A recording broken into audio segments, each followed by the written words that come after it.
She really thought this was checkmate. That was the only sentence running through my head as Judge Ellison shuffled through the pile of papers in front of him, his bifocals sliding down his nose like they were trying to flee the room.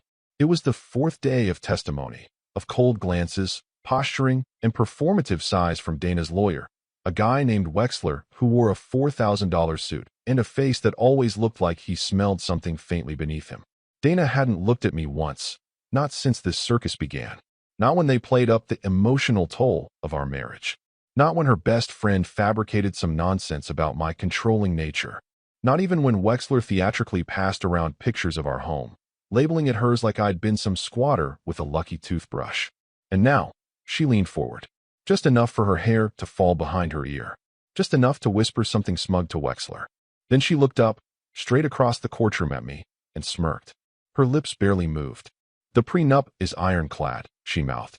The confidence in her face made me think of a dog chewing on a grenade pin. I didn't flinch. I didn't smile. I just blinked. Once.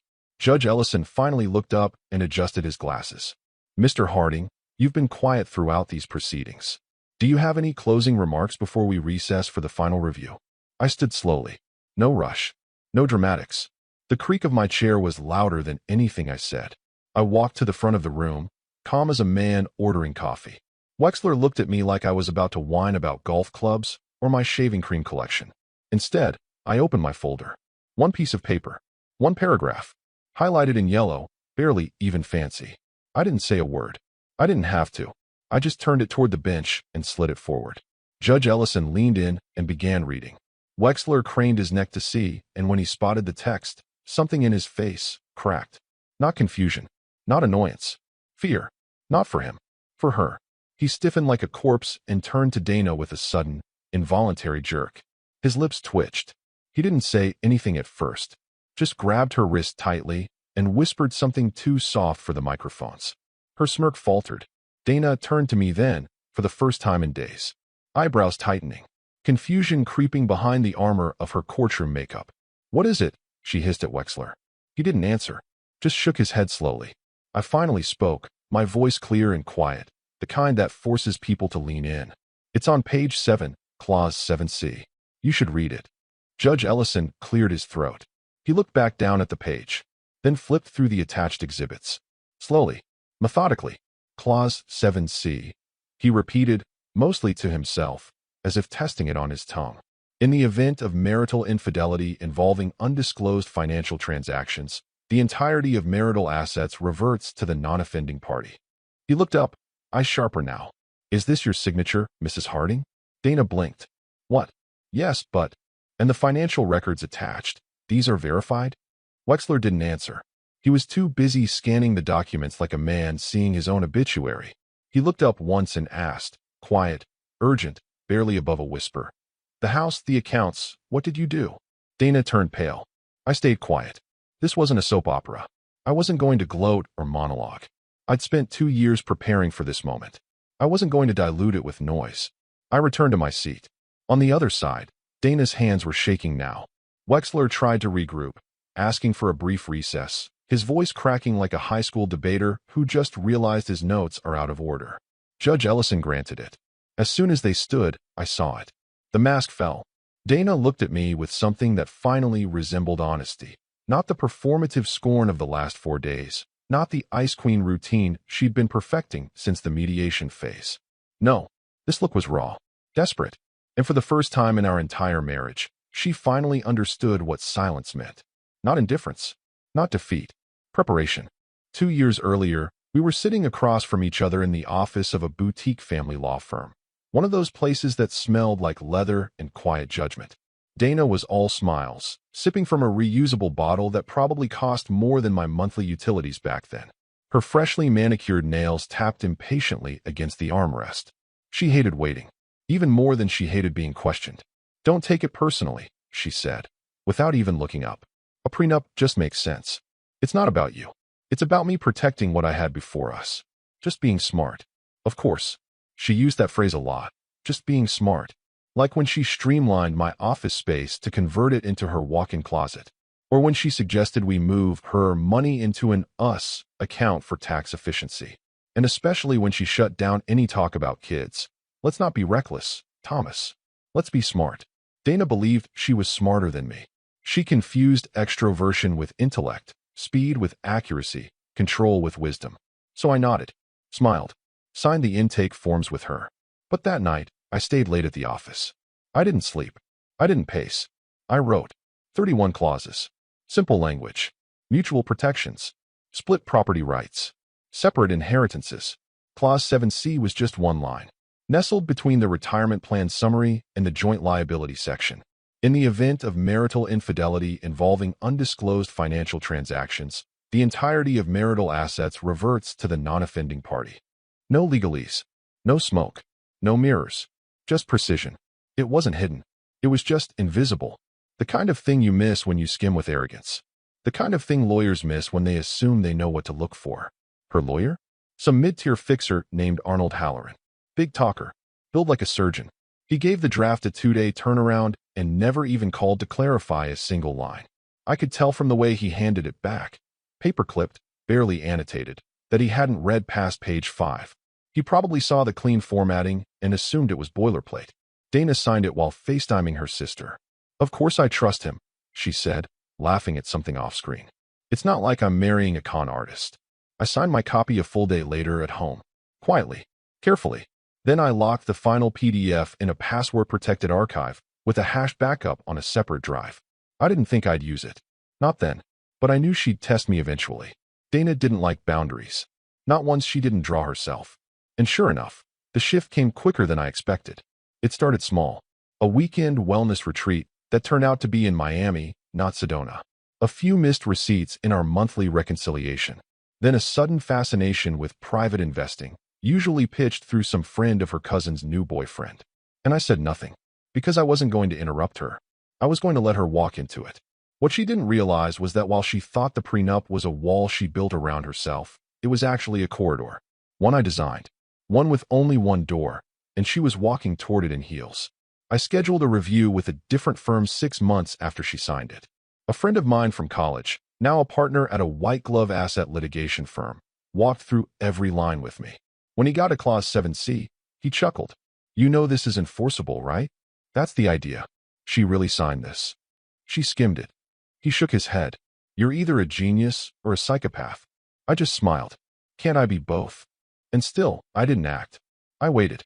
Because Dana wasn't done yet. She never was. It started with a shrug. Specifically, the kind of offhand, patronizing shrug Dana used when she thought she was 2 steps ahead. Don't worry about it, she said, twisting the lid off a bottle of imported spring water. It's just some cleanup before things get messy. We were still technically married, still living under the same roof. Her in the master bedroom, me in what used to be the guest room and had become more of a holding cell. We passed each other like co-workers in a dying startup. The fridge had become a territorial zone. My food was labeled, hers was color-coded. Even our dog, Pickle, had figured out the silent war. He stopped sleeping on her side of the bed months ago. She said the word cleanup like she was discussing laundry. Like she wasn't talking about money. Our money. See, Dana fancied herself a strategist. But she was reckless with one thing, digital paper trails. Months before she even filed the divorce petition, she did something interesting. She opened a new joint account under both of our names. She never mentioned it, probably assuming I wouldn't see it until the discovery phase, if ever. To her, it was just another maneuver on a chessboard she believed she owned. What she didn't know was that I got the welcome packet in the mail. She had forgotten to opt out of paper statements. Rookie mistake. I didn't confront her. That's not what this was. Confrontation gives people a chance to squirm, to justify, to twist. What I wanted was documentation. So I waited. 3 weeks after the account opened, $240,000 vanished in 3 separate wire transfers, disguised under vague descriptors like consulting advance and vendor acquisition. But the destination accounts all pointed to one place. A shell corporation registered under her mother's business, Rosen Strategies LLC. A business that hadn't posted a legitimate profit since 2012. Dana must have thought it was brilliant. Moving the money to a family business, planning to reclaim it post-divorce without technically violating asset disclosures. If it wasn't so insulting, it might have been impressive. She even had the audacity to joke about it during brunch with her friends. I wasn't there, but one of them, Julie, had a habit of sending me screenshots when Dana got too bold. I still have the photo. Dana holding up a mimosa, captioned, "Spring cleaning isn't just for closets. Babe face blowing a kiss money with wings." Meanwhile, I was sitting in my office with a forensic accountant and a glass of bourbon, mapping every transaction on a whiteboard like a murder scene. Every dollar led back to her. Every transfer cross-verified by timestamps, IP addresses, login credentials. Dana did everything from her phone, on our Wi-Fi, logged in under her own name. It wasn't theft. It was a confession. Then came the cherry on top, an email. From her mother. To Dana. Subject line, the transfer, thank you. I stared at that message longer than I cared to admit. Not because I was surprised, but because of how casually it was written. Like this was normal. Like robbing your husband was just part of the ritual. Dana, thank you for moving everything over so quickly. This will give us the breathing room we needed. I'll hold it for now under our account until things blow over. Love you. She even attached a receipt for the business account ledger update. So thoughtful. I printed it all. The email, the statements, the Shell Corp registration. I built a dossier that looked like it came from a federal investigation. My accountant labeled every section. Color-coded. Indexed. I didn't even have to annotate it. The documents spoke for themselves. And still, I said nothing. I kept walking the dog. Kept brewing 2 cups of coffee each morning, knowing she'd only take one. Kept pretending we were still in that slow-motion limbo, where things were drifting toward inevitable paperwork and uncomfortable dinners with mutual friends. Because the trap was baited now. She thought she'd hidden the crime under the flag of marital housekeeping. But I had already invited the judge to the cleanup. The search didn't start with a bang. It started with a receipt. A Starbucks receipt, actually, tucked into a pile of her discarded grocery bags, wedged between kale chips and a $300 candle she claimed was for the soul. The total was $6.45. The card used? One I didn't recognize. And yet, our address was on the digital receipt. She'd used the cafe's Wi-Fi under our home network. At that moment, I didn't feel rage or betrayal. I felt confirmation. Dana had another account. And if there was one, there were more. That's when I called Matt Lindell, a forensic accountant who owed me a favor from years ago. The kind of guy who wore wrinkled suits and smelled like copier toner, but could follow money through a sewer and back. I need you to trace everything, I said. Quietly. He didn't ask why, just asked for a thumb drive. I handed him one loaded with every joint statement, every business filing, every partial login she'd left on the shared computer. First came the offshore corporation, registered in Belize, predictably, a shadow entity linked to Rosen Strategies, under the guise of import consulting. She'd funneled $28,000 there over 6 months, in $4,000 bursts, just under IRS radar. The transfers originated from an account named after her cousin Brian. Poor kid thought he was helping the family. Next was the car lease. She'd bragged about the Range Rover she helped Brian get, just something to get him on his feet, she said, twirling her wine glass like a movie villain. Except the lease was in his name.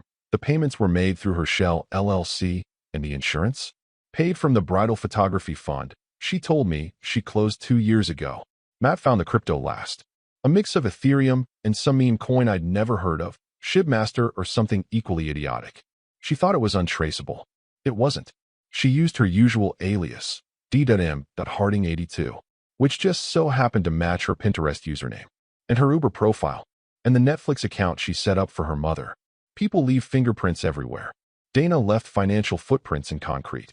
We traced the wallet to 4 cash-outs, one to a spa retreat in Arizona, one to a high-end boutique in Soho, one to a weird luxury dating app one pretended not to notice, and one straight into a trust fund labeled the Jade Initiative. That one caught my attention. Matt smirked when he showed me the trust. This is where it gets spicy. The Jade Initiative was set up as a women's empowerment grant, administered through an obscure startup bank. Looked noble on the surface. But dig deeper and it was just a parked account, inaccessible to anyone but the founder and one administrator. The founder? Dana Harding. The administrator? Her mother. I asked Matt how solid the links were. He slid a folder across my desk. Each transfer. Each timestamp. IP logs.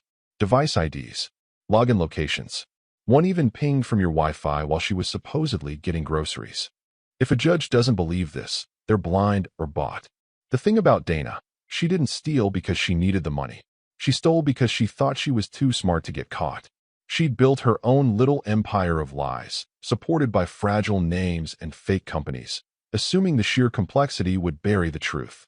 She didn't count on someone documenting it all, piece by piece, like a surgeon before the cut. I didn't interfere. I didn't freeze the accounts. Didn't warn her. I wanted every lie to mature. I wanted her to keep building the tower until the weight of her own brilliance brought it down. At night, I'd sit in the kitchen while she was on the phone in the next room, whispering into speaker like a high schooler sneaking calls past curfew. I moved it already. No, it's under Brian's name. It's clean. I told you, the crypto is off-grid. He doesn't even know I own it. He still thinks the bridal account is closed. Yes, I'm sure. The quiet thrill in her voice was almost erotic. Like the secret made her feel more alive than our entire marriage had. Let her feel it, I thought. Because I wasn't hunting anymore. I was archiving.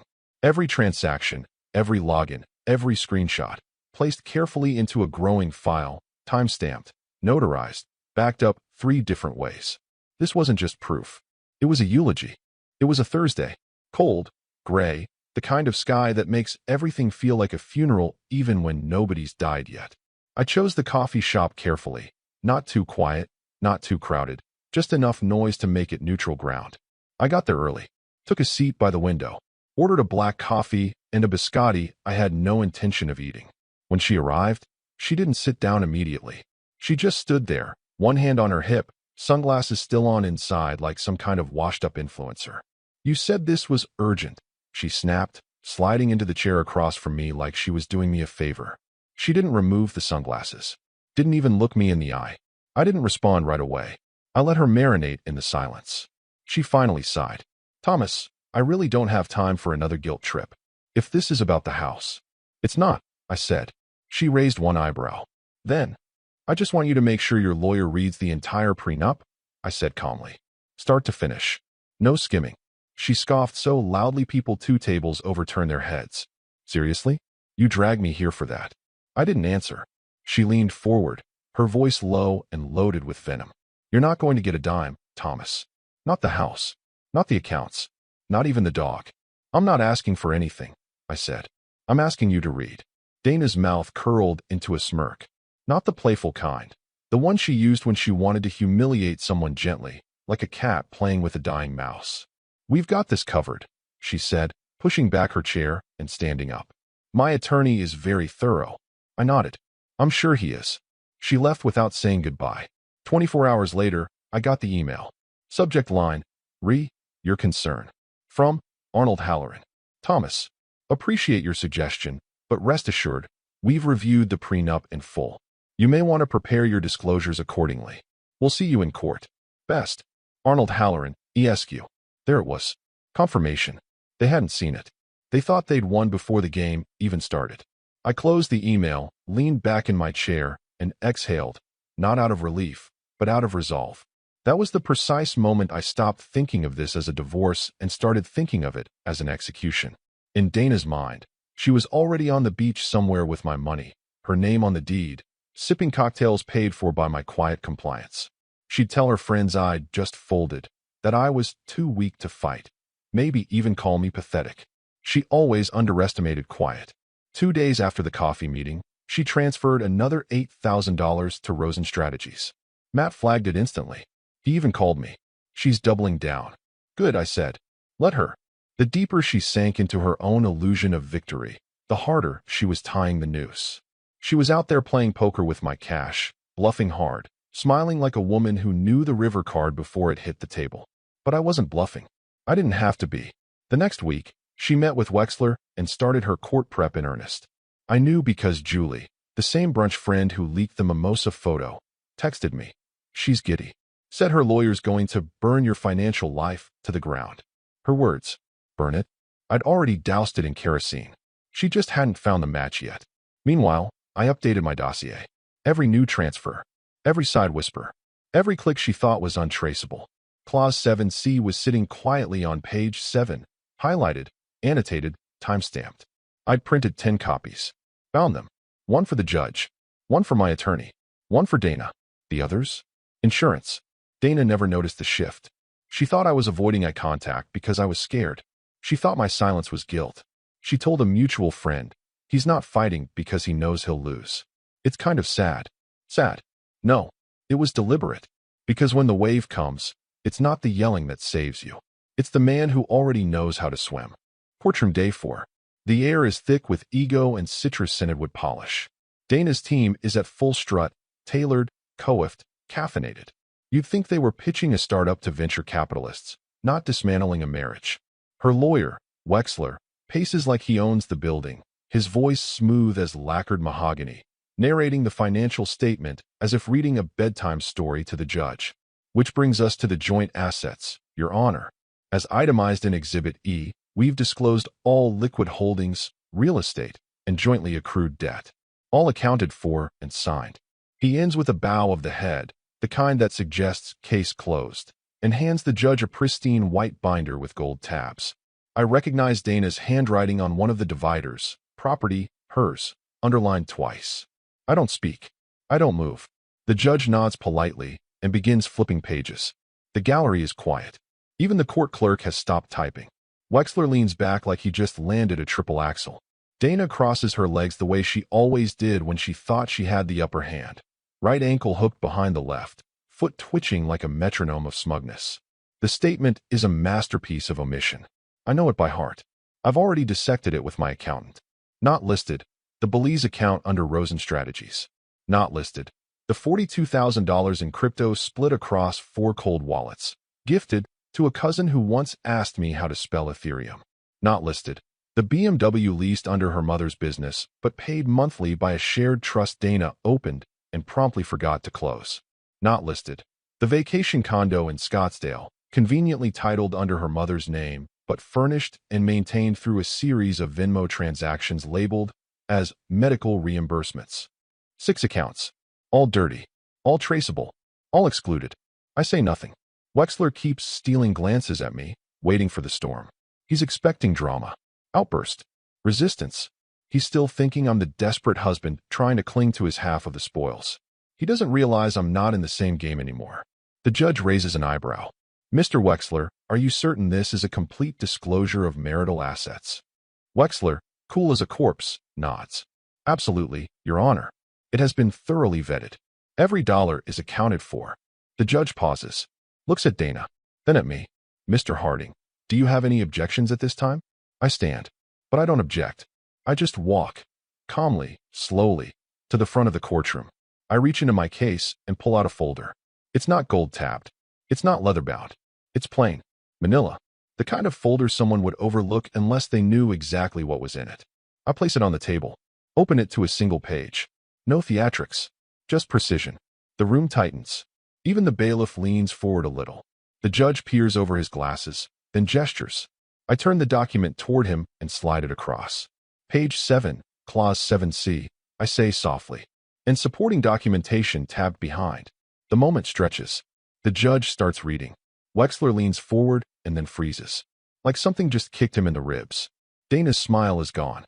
The judge flips to the exhibits. Wire transfers, notarized statements, financial forensics, and yes, a full-page printout of her mother's email thanking Dana for the help with the transfer. Highlighted. With metadata. Dana's foot isn't twitching anymore. Her jaw tightens. The silence in the room isn't empty. It's loaded. You can feel the lawyers recalculating their odds. The tension buzzing like static behind every still breath. The judge doesn't speak. He flips. And flips again. And then, he looks at Wexler. There's no outburst. No gavel slam. Just a very specific question, spoken quietly but sharp enough to pierce every inch of the room. Mr. Wexler, were you aware of this clause? Wexler opens his mouth, but nothing comes out. His lips move. His throat swallows. But there's no sound. Just heat rising up his collar. Dana leans toward him, whispering frantically. His hands tremble as he flips through the exhibit, seeing it now, for the first time, the clause that dismantles his entire argument like a detonator pressed gently under their foundation. The judge turns back to me. Mr. Harding, would you like to submit this into the official record? I nod. Yes, Your Honor. Then I close the folder and return to my seat. Dana is no longer looking at me. She's staring at the desk, like if she focuses hard enough, the wood might swallow her whole. Wexler finally leans over and hisses something in her ear. Her eyes widen. She doesn't understand it yet, but she will. Judge Ellison adjusted his glasses. Clause 7C, he said aloud, scanning the page. I see. There was no drama in his voice, just that quiet, measured cadence that comes when someone realizes they've been holding a grenade with the pin half pulled. He cleared his throat. In the event of marital infidelity involving undisclosed financial transactions, the entirety of marital assets reverts to the non-offending party. Dana blinked. Once. Twice. Then she turned her head so slowly toward Wexler it almost looked rehearsed, except it wasn't. He was already pale, his face frozen somewhere between dread and disbelief. The kind of look men wear when they realize they've been playing poker with a loaded deck and betting someone else's house. Wait, Dana muttered, confused. What is that even? The house, Wexler whispered, lips barely moving, voice low and urgent. The accounts, what did you do? Dana recoiled. What do you mean, what did I do? You said the prenup was fine. The judge raised a hand, silencing them both without a word. Mr. Harding, he said, eyes still scanning. Do you have supporting documentation regarding the referenced financial transactions? Yes, Your Honor. I stood again, calm as a librarian, and handed the clerk a set of labeled folders, each with a single tab: shell transfers, trust assets, crypto movements, vehicle lease, email correspondence, and timeline of events. No dramatics, no showmanship, just a series of facts so meticulously laid out they practically stapled themselves together. Ellison took the first folder. His eyes moved slowly at first, then faster, flipping pages like a man realizing the floor beneath him isn't floor at all, it's glass. And it's cracking. He looked up. All of this is confirmed. Yes, I said. Each transaction is time-stamped, traced to its origin, and tied directly to the offending party. Dana's lips parted. The offending? You're calling me? The judge raised his hand again. Mrs. Harding, please. Wexler leaned toward her, hissing now, no more decorum. Jesus, Dana. You wired funds to your mother's company. You opened a joint account to hide assets from the declaration process. That clause makes all of it his. I didn't cheat. There was no affair. You don't need to sleep with someone, I said, voice level, to commit infidelity against your own household. You just need to lie, hide money, break trust. You did all three. Her eyes darted to the judge, to Wexler, back to me. But he knew. He knew about that account. He didn't say anything. Correct, I said. I was documenting. It hung in the air like a dropped match in a dry field. The judge flipped another page. Then another. He adjusted his glasses again, slower this time, like the weight of what he was seeing required manual focus. Behind me, the courtroom was silent. The gallery had gone stiff. The opposing bench sat still, like a team watching their coach bleed out mid-play. The judge turned to Wexler. Did your client disclose these transactions during discovery? Wexler opened his mouth, then closed it. He looked at Dana like a man realizing he's handcuffed to a sinking ship. She mentioned a small restructuring of some family assets. $240,000 isn't small, I said flatly. Neither is laundering it through a business that technically hasn't been profitable since 2012. Ellison's eyes narrowed. Is that accurate? Yes, I said. And I've submitted documentation from her mother's LLC showing no active business income for the past 8 years. The email she sent thanking Dana for the help is in tab F. The judge flipped to it. He read silently for 10 seconds, then looked at Dana. Did you or did you not authorize this transfer, Mrs. Harding? Dana didn't answer. She stared at the bench in front of her, her perfectly polished fingernails digging into the wood like she was trying to claw her way out of the moment. Ellison sighed. Not the tired kind. The disappointed kind. Like a professor realizing the student plagiarized the final paper. The clause is legally binding. It was signed by both parties and reviewed by your counsel. Dana turned to Wexler. You said it was boilerplate. He shook his head. You said you read it. No.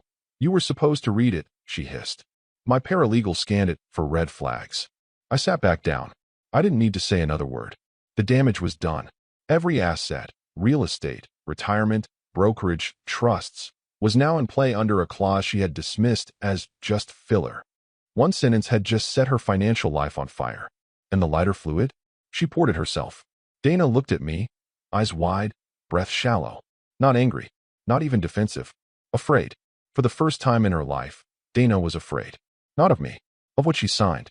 Let's take a brief recess, Judge Ellison said, his voice sharp with finality. The gavel didn't slam, It didn't need to. The silence that followed was heavier than wood. Dana didn't move at first. Just sat there, blinking slowly like her brain was buffering reality, the edges of her composure unraveling thread by thread. Wexler was already on his feet, papers clenched in one fist, gesturing sharply toward the hallway like he was swatting flies that weren't there. She stood, unsteady. Her heels wobbled once before she caught herself. The smugness was gone. That invisible crown she'd been wearing for weeks, tilted, cracked, slipping. They disappeared behind the heavy wooden doors of the side chamber. I remained seated. I didn't glance after them. I just leaned back slightly, eyes on the empty judge's bench, fingers calmly interlocked. I didn't need to hear the conversation, but I did. Through the paneled wall, just faintly, you could make out voices. At first, low and frantic. Then, Wexler's voice rising. How long have you known this clause existed? Pause. You didn't think a transfer that large would raise a flag? You labeled it vendor acquisition, Dana. A judge isn't an idiot. Then a muffled sob. A slam. A sharp hiss. You told me he was weak. You said he'd roll over. You said. Then silence. 5 minutes passed. 10. When the doors opened again, Dana walked in first. But she wasn't the same woman who'd strutted in 4 days earlier in a fitted blazer and a smirk like she was entering a spa, not a courtroom. She looked smaller, face flushed, eyes glassy, shoulders drawn inward like she was trying to disappear into herself. She had powdered her face during the recess, but it only made the blotches more obvious. Her lipstick was uneven. The hand gripping her bag was trembling. Wexler followed her, jaw clenched so tightly it looked wired shut. He walked straight to my attorney and asked for a sidebar. Whispers. Tension. Dana stood behind him like a ghost at her own funeral. My lawyer turned to me and said, under his breath, they want to renegotiate. I almost laughed. Renegotiate. After 4 days of smug grins, doctored numbers, and theatrical sighs? After trying to paint me as some bumbling, helpless husband while she siphoned assets like a tech CEO hiding IPO fraud? My lawyer waited for my response. I shook my head once. No. He nodded, turned back to Wexler, and simply said, the clause is enforceable. She signed it. It's done. I didn't have to speak. Dana looked at me anyway. It wasn't the stare of a woman pleading for a second chance. It was recognition. Recognition that she'd not only underestimated me, she'd built her entire strategy around the assumption that I was too gentle, too passive, too harmless. And now, she was learning that silence isn't weakness. It's loading. The judge returned. Dana didn't meet his gaze. She fumbled with a tissue, but didn't use it. Her hands had no idea what to do. Are both parties ready to proceed? Ellison asked. Wexler hesitated, like a man walking toward a guillotine. Yes, Your Honor. He didn't sound confident anymore. Just beaten. Broken. Done. I could tell Dana wanted to speak. I saw it. Her mouth opened for just a second, the tiniest inhale. But she didn't. There was nothing left to argue. Her entire position, her narrative, her leverage, her confidence, had collapsed in under 15 minutes. 4 days of performance unraveled by one line she didn't bother reading and a trail of numbers she thought no one would follow. No more vendor acquisitions. No more cleanups. No more brunch photos with smug captions. Just silence. Crushing. Inescapable. And in that silence, Dana finally learned the most painful truth of all. The real danger was never the man who yelled. It was the one who watched and waited. The ruling didn't take an hour. Judge Ellison returned after a short recess, this time with no deliberation, no soft preamble, no performance. His tone was clinical, precise, as if he were conducting surgery and didn't want to touch more than necessary. The prenuptial agreement, signed willingly by both parties, is valid and enforceable, he stated flatly. Clause 7C is clear in its language, and the documentation submitted provides compelling evidence of breach. No emotion, no righteous speech, just cold facts delivered in a room that had gone dead quiet.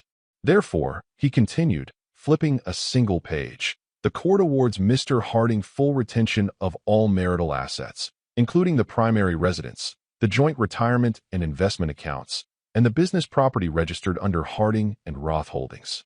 Mrs. Harding will retain the personal vehicle currently in her name and any items classified as non-marital possessions.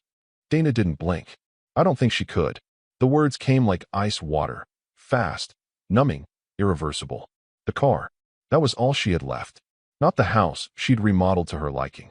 Not the pool she once bragged about on Instagram stories. Not the joint accounts she had tried to hollow out from the inside like a termite in heels. Her mother's company was implicated in the ruling as a recipient of concealed transfers. Restitution proceedings would begin pending further review. Even the bridal photography fund had a subpoena waiting in the wings. Judge Ellison closed the file. This court is adjourned. The gavel tapped once. Not hard, not loud, but final. The courtroom began to empty. Wexler didn't say a word. He packed his papers with trembling hands, his knuckles white from clenching. He didn't look at Dana. Not once. Didn't pat her on the shoulder. Didn't mutter a cliché about appeals or next steps. Just slid everything into his leather case, snapped it shut, and walked out, faster than decorum allowed. Dana stood there, alone. For the first time, she wasn't playing victim or victor. She wasn't performing. She wasn't posturing. She was just still, frozen in place, as if moving would confirm that all of this was real. I walked past her without looking. She turned, slowly. Thomas. Her voice cracked like glass underfoot. I didn't respond. I kept walking through the marble hallway, down the stairs, past the stone columns she used to love posing in front of when she thought she'd walk out of this courtroom triumphant. Outside, the sky was crisp, the air sharp with the scent of coming rain. My car was parked where it always was, third row from the east steps. Reliable. Predictable. She followed me out. Wait, she said, picking up speed. Can we just talk? I reached the car. She reached for my sleeve. I turned just enough to make eye contact. But I didn't speak. There was nothing left to say. Everything had already been said, in silence, in documents, in every unchecked box she thought was just legal filler. The house was mine. The accounts were mine. Even the legal oxygen she tried to breathe had been cut off. I opened the door. She took a half step forward. Please, she whispered. I got in and closed the door. Her hand hovered in the air, still reaching, still clinging to something that no longer existed. My window stayed up. Engine on. She stepped back as I pulled away, just enough to avoid the tires. I didn't look in the rearview mirror. I didn't need to. Behind me, her phone lit up. Incoming call, Mom. She didn't answer it, but I imagined what that call sounded like. Screaming. Accusations. The crash of entitlement against the cold wall of reality. Her mother, the co-conspirator, now collateral damage. Her cousin? He ghosted her 2 days earlier when my attorney sent him a formal inquiry into asset concealment. The moment Brian realized his name was on a lease attached to a fraud investigation, he vanished like smoke. Deleted his socials. Stopped returning messages. Wexler? Gone. Word in the courthouse was he walked straight into the elevator and didn't stop pacing until the building lobby. His final act as Dana's counsel was not a statement, but an exit. And Dana? Dana stood on the courthouse steps, the Queen of Ashes, holding a designer bag that no longer held keys to anything. Her kingdom was gone, all by her own hand. She thought she was clever. She was just careless. And now, with the verdict echoing in her ears and her world shrinking to the size of a compact car and some frozen accounts, she finally understood. I wasn't trying to win. I was making sure she lost. 2 weeks after the courthouse echo faded, Dana sat alone in her high-rise apartment, the one she rented after the ruling, still clinging to a sense of status she no longer possessed. The walls were white. Too white. Like an art gallery with nothing worth showing. The Range Rover was parked downstairs. Her last trophy. She hadn't driven it in days. Gas prices weren't the issue. Pride was. Driving it meant admitting what she no longer had to come home to. That morning, she'd stood in the kitchen scrolling through texts that had dried up like a drained well. Friends who had once filled her group chats with champagne emojis and spa invites had gone quiet. Julie stopped responding altogether. Even her mother's calls came less frequently. Always angrier, always tinged with an accusation that Dana couldn't fight off anymore. She was halfway through a cup of coffee that had gone cold when the knock came. Not the doorbell. A knock. She opened it to find a man in a navy jacket with a clipboard. Delivery for Dana Harding. She nodded. Signed. The envelope was thin, brown, unbranded. She took it to the kitchen counter and sliced the top with the back of a butter knife. Inside were 2 items. The first, a copy of the prenup. The original one. Still crisp, still sharp in its language. Clause 7C circled in black ink. Her signature on page 12, dated and notarized. Below it, a handwritten note on cream-colored stationery. I told you to read everything. No name, no greeting, no emotion, just that. The second item made her hands shake. A joint account statement. Their joint account. Final balance, $0. Zeroed out. Closed. Not frozen. Not paused. Just gone. She didn't cry. Not immediately. She didn't even move. She just stared. At her own signature, at the note, at the cold math printed in black and white. It was all legal. All final. All devastating. She dropped the envelope. It slid from her fingers and hit the tile floor with a faint thud, contents fanning out like a quiet autopsy. She sat down. Her world hadn't exploded. It had eroded. Slowly. Silently. Piece by piece. He hadn't shouted. Hadn't slammed doors. Hadn't thrown objects or threats or ultimatums. He'd watched. Prepared. And dismantled her. Without ever needing to raise his voice. No public meltdowns. No dramatic confrontations. No late-night screaming matches or voicemail rants. Just a line in a document. A trail of numbers. And silence. The silence was the worst part. Because in it, she could hear every choice she made. Every dollar she thought was invisible. Every lie she told herself about being smarter, more in control, untouchable. He'd never been cold. He'd been calculating. And now he was gone. Not blocked. Not ghosted. Just absent. In a way that made her stomach twist more than fury ever could. She picked up the prenup again and stared at the circled clause. She remembered brushing it off when he handed her the draft. Standard stuff, right? She had asked. He had nodded, sipping tea, eyes unreadable. Read everything. But she didn't. She never did. Because she thought she'd never need to. Because she thought she was untouchable. She looked at the envelope, still open.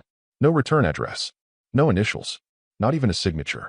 It was the final move in a game she never realized she was playing until she'd already lost. And somewhere out there, Thomas, quiet, unreadable Thomas, was probably living in that house she once redesigned without asking him, drinking coffee from the mug she hated, opening drawers she assumed would always be hers. But he wasn't smiling. That wasn't his style. He was quiet, not weak. And that silence? It had teeth.